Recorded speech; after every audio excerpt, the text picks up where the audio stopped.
Well, good morning. This is Jay Hughes from Press On, and I am very privileged to have on the call today my guest, Leon Baker. And Leon is a home loan consultant at First Mortgage Company of Idaho, and he's been with that group for about 7 years. He's been in the mortgage business, though, for a total of 18 years. And Leon is a big-time producer in a very small market, kind of a relatively small market of Nampa, Idaho. And in 2013, he closed 185 transactions, just shy of $29 million in total volume. Leon's been married to his wife, Jenny, for 21 years. They have 2 kids, Jack and Kate. And Leon and I go way back. We actually knew each other in college. We played intramurals together. We were rookie originators in the mid-90s, kind of broke into originating together. And I've had the privilege of coaching Leon for the last couple of years. And with that, Leon, thanks again so much for just being willing to be my guest today. It's my pleasure to be here, Jay. Thank you very much. And that's quite an introduction, so thank you. Well, thanks. Yeah, thank you for being here today. And it'll be fun just to kind of visit with you and catch up a little bit and just share with other producers some of the things that you're working on, some things that you've gone through the last couple of years. I'd like to start with this question. You've been at this for a long time, 18, 19 years. I'd love to hear from you. Just what is your favorite aspect of the mortgage industry? Why are you still in this crazy business? I think for me, I like the flexibility a lot. I tend to spend a lot of hours doing things, but at the same time, I don't have anyone telling me what to do when and so forth. So I have a lot of relationships with my clients and with real estate agents I'm pleased to work with, and so that allows me a lot of flexibility. I love numbers and figuring out the right deal for each individual borrower, and so that brings me a lot of joy. So I get to do a lot of detail. I get to do a lot of relationships and a lot of in-between, and so it just gives me a lot of flexibility with what I'm doing, but it also gives me a lot of I'd love to open, Jim, with just a question for you, and let's just jump right into it. You and I visited a little bit about this the last couple of weeks. Yep. You're an optimistic guy. I'm an optimistic guy. So let's get your take on 2014, because I've talked to different folks, and there are some different opinions out there. So why do you think your folks should be excited about where we're going in 2014? Yeah, it's a great question, and I appreciate you framing it that way. I am an optimistic guy. I'm glasses half full. I have been my whole 27-year career, and it's worked out pretty well for me, even in times of the S&L crisis that I've kind of really sharpened my teeth on in the mortgage industry. It was a really bad time, right? Well, I did really well. I made a lot of money and served people well. So I think the answer partly there too is in a tough time or challenging time with compliance and all these issues we have to face almost every quarter, something new. January we get the rollout of the Fannie Mae 100% audit rule and all these negative things, Jay. So why be optimistic? Well, the optimistic side of this is through all these challenges come so many opportunities, and even in life, as we all know, if you look at it, through most of your struggles and strife come most of your blessings through faith. So when I look at 2014, it's definitely a labor of love. The last 5 years we've all been through, and a lot of the people listening on this call have been with Benchmark 2-3 years or longer now, and have watched us grow and do some pretty special things. And I look at it and look at the opportunity from like a reap and sow perspective. And so many seeds have been sown right now, not only in our company, the way we're structured and set up from a service platform that most of our folks listening know how to take advantage of. But I want to really talk about how to hyperspeed that into this next year, because what's happening outside of the things you and I can control, and I'm talking about the listeners at Benchmark, is some reap and sow phenomenons in a marketplace that I want to make really clear that you're clear on.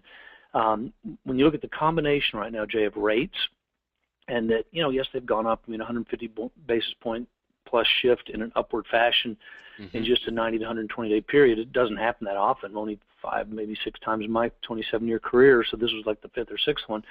That's a big deal, shocks the market a little bit, slows markets down for a while, but honestly it's very healthy going into a new purchase year like this, because perspective-wise, even though we've gone from the 3.25, 3.5, 30-year conventional fixed rate world back in March, April, May, and we had touched it last fall for a little while, that shock and awe is over. We're in a mid-4s, high 4s to maybe touching into the low 5s in 2014 world. But I want to give you perspective there. That's right where rates were 22 months ago on the way down, and they were touching those levels, and everyone was saying, wow, 30 to 50-year low. And so a really powerful reality is we are still at a very, very low period in interest rates. The mindset will shift.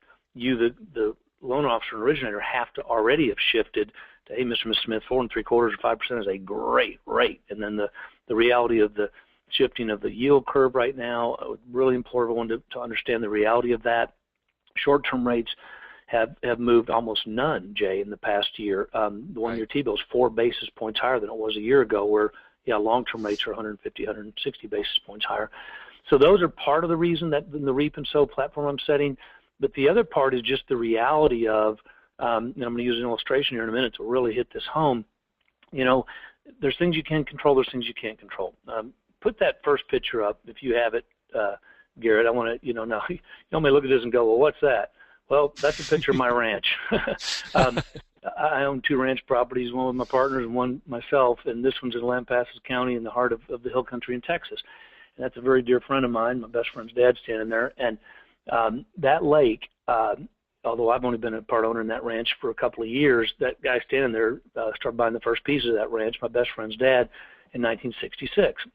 And he built this amazing, 8-10 acre lake that I've fished in, swam in, played in, hung out with my kids. Well, this picture was just earlier this year in April, and that lake had hit a 30-year low. It usually is up around the edges. It's almost touching those trees. That dock that you can barely see, Jack built that by hand this year because there was no water underneath it. From the corner of it, it goes straight down 15 feet and is touching dirt right now. And we all just marveled the last few years at this drought that Texas kind of had. We've had, we'll get rains here and there. Had some pretty good rains, but nothing happened to this lake. It just kept going down and down and down. We were worried about losing the big bass. It's been stocked with Florida bass. Earlier this year, just a few months ago, in fact, it was late August, we had pretty decent summer rains, but we got one particular rain about August 29th, and Jack sent me a picture. Pop to the next slide. I was going to say, that doesn't look like much of a lake right there, Jim. That looks like a lake. Now, had Jack stayed where he was standing, he would have drowned. Right. And just my point is, just use this illustration, and we're going to go back to the other picture in a minute. Now, this was the day after the rain. This filled up in 24 hours after sitting there getting lower and lower and lower for 5 or 6 or 7 of the last years. This gorgeous lake that we built on this ranch over the last 10, 15 years. And, it's amazing. This is the perfect illustration for the marketplace we could be moving into in 2014. You've kind of had this drain on the lake the last 5 or 6 or 7 years, Jay. Everybody is, just positioned and managed and worked their way to handle what's down there. Hopefully you've been smart enough to do things like, over the last few years, we've cleaned up the sides of the lake. We've cut out dead trees. We've done a lot of pruning and cleaning and planting and getting ready for the flood. It's a great illustration for, even though I'm not going to tell you that this is going to be the greatest volume year next year in the history of mortgages, what it's going to be is a percentage rise. When you look at combination, for instance, my good friend Steve Harney, who all of our people know, and he's done 13, 14 seminars for us, he's talking about a pent-up demand of people that wanted to list their houses the last few years that he think will start to uncork next spring, late winter, because the markets have improved. They're the best they've been in 5 or 6 years, so that's going to solve some of the inventory problem. Unemployment numbers, even though they're not great, they're improved by 1.5% from a year ago. That's hundreds of thousands of jobs more in the marketplace. We had a nice surprise number of jobs this past month. Right. That's another piece that starts to break the dam down. And see, the reason this lake, by the way, filled up in that one rain is it wasn't just because of that one rain. It's because the 2 and 3 lakes above us in the chain, if you went on a Google map right now and looked at Binion Creek in Lampasas County, which feeds our lake, the 2 or 3 lakes above had drained down. Well, in the previous rains in the spring and early summer, those got filled up, Jay. And then finally, when they got filled up, they spilled over and filled our lakes. And that's what's happening in this marketplace right now, is all this backing and filling. To think that 36 months ago you had 7.4 million inventory in shadow inventory, and now it's down to under 1 million units nationally. Still REOs and that kind of stuff, but it's a much more balanced number. So there's just so many things coming upstream from you all right now that you don't quite understand. They're going to fill the lake in a different way in a purchase market in 2014, and the combination again of phenomenal rates. You need to surgically remove 3.25, 3.5 out of your brain, Jay. No kidding. Yeah, 4.5 to 5.25 is an amazing number, especially when you can still leverage into the 2s and 3s on 3, 5, and 7-year arms for the relocation buyer and that kind of stuff. And you're going to have this kind of phenomenon in that picture. Your lake could be that full. And so that's why I'm so excited about 2014. I've done this a long time. I've had a consulting practice for 18 years. I've studied the markets way different than most people do. And I've been pretty darn accurate on predicting stuff over that time. And I would predict that the purchase market for 2014 will be one of the best we've seen in 20 years. Wow. I love the picture. Thank you so much for sharing those today. It's just like you said, it's an incredible illustration of kind of the opportunity that sits before us, and kind of the descriptor too of not being able to see all the factors that go into how that lake's going to be filled, and it's interesting because as I'm talking to producers both at Benchmark and all the different companies that I coach with, there are people that aren't as optimistic, maybe a little bit discouraged, but as we're talking through, it's like, well, you can see some of these factors lining up, and I really encourage them to think about asking the question like, well, why not me? Why not me? You talked about earlier, early in your career, it was a tough market. Todd Duncan has mentioned that several times, that when he jumped into the business, rates at 16, 17%. But that question, why not me? That answers a lot of uncertainty, because there are going to be people they're going to take advantage of, in this analogy of the lake being full. And I would just encourage the folks on the call, like, seize that opportunity and look at this analogy and know that it's the time putting in right now. To stay with the lake analogy, it's cutting down dead trees. It's making the preparations so that when that lake fills, like, you're ready to go. You're ready to go. So anyway, thank you very much. That's a great illustration. But let's stay on that for just a moment. We've got another maybe 10 minutes or so we can visit about this. Yeah. But so in your estimation, where do you think loan officers should be spending their time right now? I mean, if they're going to be cutting things away, making these preparations, like, where should they be focusing time, energy, and attention in order to make the biggest impact in this purchase market for 2014? Yeah, great question. So that leads to this, and I'm just going to state it in a short statement and then elaborate. Yeah. Quit wasting your time. When you really look right now, the biggest word I would start to capitalize on in mid-November, 6 weeks away from the end of the year, 6 weeks away from the beginning of a new, possibly best year of your career, efficiencies. We've got to maximize efficiencies. And some people may think, well, I am, but no, maybe not. I mean, if you did have a flood coming and you knew it was coming, what would you do to prepare for it? When I look at, again, the dry lake picture, the couple range before us on our ranch, the guy above us, the ranch above us, which we know him, name's Drew Hall. The Hall's lake got full, so his picture looked like my picture 4 months before. And that's the problem with some of the folks listening right now, is they haven't done the preparation. There actually will be people, hopefully not on this call because they're part of Benchmark, but I promise you there'll be people in this industry that by December of 2014 are still going to be sitting by a dry lake.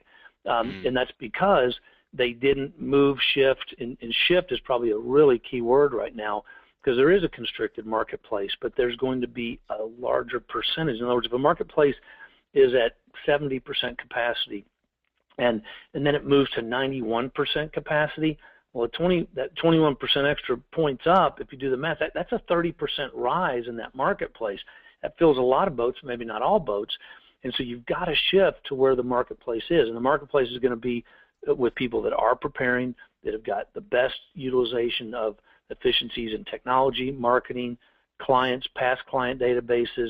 And so, see, it's time to do inventory, Jay. That's what I would be doing right now. I would first take and spend on time in my business looking at where my business came from the last 24 months. If I don't know that, I'm prepared to sit by a dry lake. Right. I have the risk of it. I need to really evaluate where my business came from. list it out, literally break down the loan and bunch them into, okay, Mary from RE/MAX sent me these, Bob from Caldwell Banker sent me those, these 18 loans came from past clients, which past clients? Don't just say past clients, break it down. And then let's really break that down to where was the efficient business, where was the most profitable business, who was the highest maintenance business, who was the lowest maintenance, who was the highest payoff, etc. Simple but powerful exercise, because now I can take a knife and I can cut the part that was high maintenance, low payoff, and just throw it away. And then focus only on that top 20, 40%. And then the next piece is that I'd be doing right now is who am I going to add? What, because you have capacity, I guarantee you right now. You know, what 2 to 3 new referral sources coming from this powerful group of people that have sent me business the last 24 months. You don't need to necessarily go get new. You need to dive into current and old and find that, for instance, your best realtor partner is going to tell you who the new up-and-comer is at the Keller Williams office they're in or the Caldwell Banker office they're in. Just ask, hey, Mary, by the way, I'm growing my business this year. I'm only going to grow by 1 or 2 people. Really looking for somebody that matches up to my values and our kind of thinking. Who would that be in your office? Don't even have to answer me today. Just let me know in the next 48 hours. I'd be very efficiently looking at how I grow my capacity to take in loans and find good referral partners by 20 or 30% right now. Excellent answer. And I know you asked me as well to share a couple things. On that, yep. I think what you're describing is definitely a portion of business planning. And so that would be my exhortation to those on the call. Almost everybody, well, actually not almost, every single private client that I'm working with right now, that is where we're spending time, is business planning for 2014. And that is a concept that is also often overlooked. And we think, oh, I don't need a plan. I've never had a plan before. I've existed. I've done well without a plan. But I would really challenge the folks as well to I actually teach a simple business plan, a 1-page business plan. Write down your goals. Jim, as you were saying, take inventory of where your business came from. Take a moment, take 5 minutes, and dream a little bit. Where do you want to be in 2014? What do you want your lake to look like? And really picture it, because we strive after the pictures in our mind. And so if you envision, what is that envisioned future that you really, really want? Take some time to meditate on that. Think about that. And then you can round out the rest of your 1-page business plan with simply that question you asked, like who to add, who are the 2 or 3 people that I could add this year will make a huge impact on my business, what are the daily and weekly disciplines that I need to have in my business right now in order to clear the dead wood away and prepare for this lake. And third would be are there other projects, are there other big items that aren't necessarily daily or weekly disciplines, but it could be hiring an assistant or something like that, a project that once complete will have a huge impact. That piece right there, I think, ties in directly kind of to what you're describing, and will help people really prepare for 2014. We don't have a ton of time. I'll throw one other quick question at you. I'd like to know, I mean, you were a huge producer. You still produce. And you've got perspective. You've got, you've worked with and consulted with a lot of folks over the years. You manage a lot of people today. What would you say is a key to being successful as a loan officer, but one that maybe is often overlooked? Something that people either gloss over, maybe pay lip service to. Yeah, I've heard that before, but like you feel like is a bedrock principle for being successful. Okay. Great question. Here's the answer. Probably the biggest thing that's overlooked and not taken seriously is an individual originator's message in the marketplace. If there was one thing I was going to focus on at the end of a year and going into a new year with this kind of potential, but yet very unique potential, it's a little bit of you got to hunt it down and find it and capture it potential, but then you do, and you're going to have this amazing year. Your message in the marketplace is this. Every time I give this talk, people always go, oh, that's really relevant. Yeah, that makes a lot of sense. And so therefore, I'm going to go get a message in the marketplace. No, let me tell you something. You already got one. If I trailed everybody around on this phone call and picked your best 5 realtors and the last 5 customers you closed, I could interview them each for an hour, 10 hours of interview. I could write a literally detailed doctorate on your message in the marketplace. It may shock you. You may agree with it, but you got one. And the key is to get control of it and point it much more like an arrow at the target. It's Duncan's law of the bullseye. You're going to hit where you aim. And the message in the market is so powerful, because if my message in the market can be really clear that this year I want to really serve with an education platform, an advice-based model, and an opinion-based model on what's best for the client through a high-trust interview, and all my referral partners know that that's my message, and that if they get a client to me, the client will get this certain outcome with such certainty, it just reverberates of quality and class and more business for the referral partner. That's a really cool message. Versus just a message that might be sort of out there of, hey, my guy or gal gets my loans done, they close on time, their service is amazing at Benchmark. I mean, all the cool things we have, a lot of people just let that be their message versus sitting down with each referral partner, which you should do right now at the end of the year, and just really review the year, review what went right, review what went wrong, and then hone the message. Hey, you're my top realtor, Jay. Hey, Jay, I just want to clarify, who we are in November, and it's been such an amazing year. You've sent me 22 closed loans. We've had pretty good success. We just reviewed a few of them, what went right, what went wrong. We reviewed with our staffs and our teams.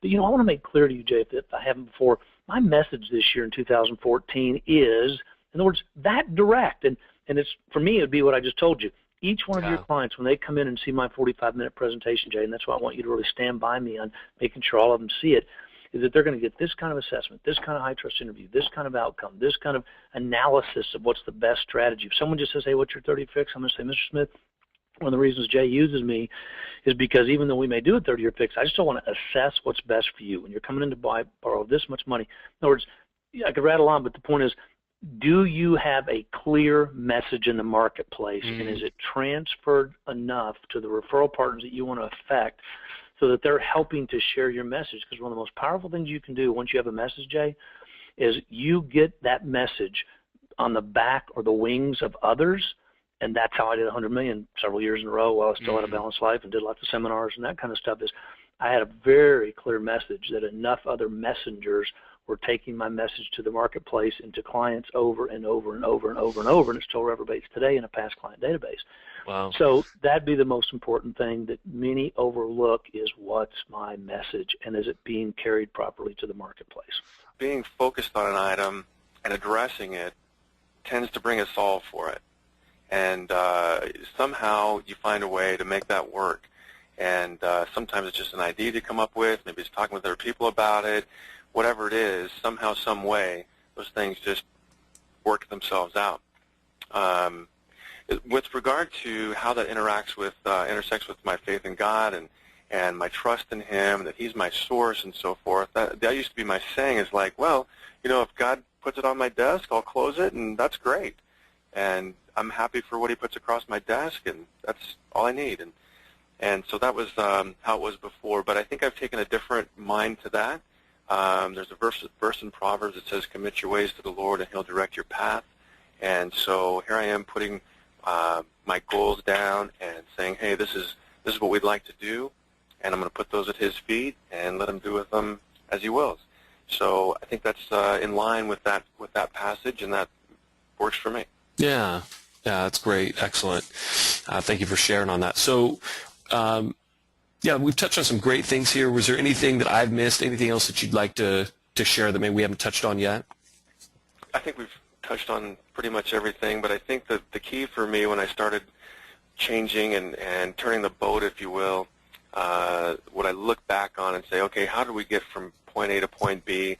And it was just to say, don't stay bound up where you are. There is help out there, and you've sure been great for me, Jay, and identify the problems that are in front of you and address them and just work through them, and it'll work out. It's just a matter of doing it and coming to the place where it's like, hey, you know what, this isn't working, I need help, I know there's help out there, let's tackle it and move past it, because I spent a lot of years being frustrated by this very question. How am I gonna get everybody taken care of and still have time for my family and things that are important in life? Well, thank you, Leon. I appreciate you so much just being on the call today and being willing to share kind of your heart and your path and your journey. And for those of you that would love to, maybe connect with Leon in some way, he is on LinkedIn, so you can search Leon Baker, First Mortgage Company of Idaho. and connect with him on LinkedIn. I know he'd be happy to connect with you there. So, Leon, thanks again so much for being on the call today. It's my pleasure, Jay. Thanks again. All right, God thanks. bless you. Hope you have a great day. Thanks. You too, bud. Well, I hope you've enjoyed my conversation with Leon Baker. And again, this is Jay Hughes from Press On, dedicated to helping you close more loans in less time.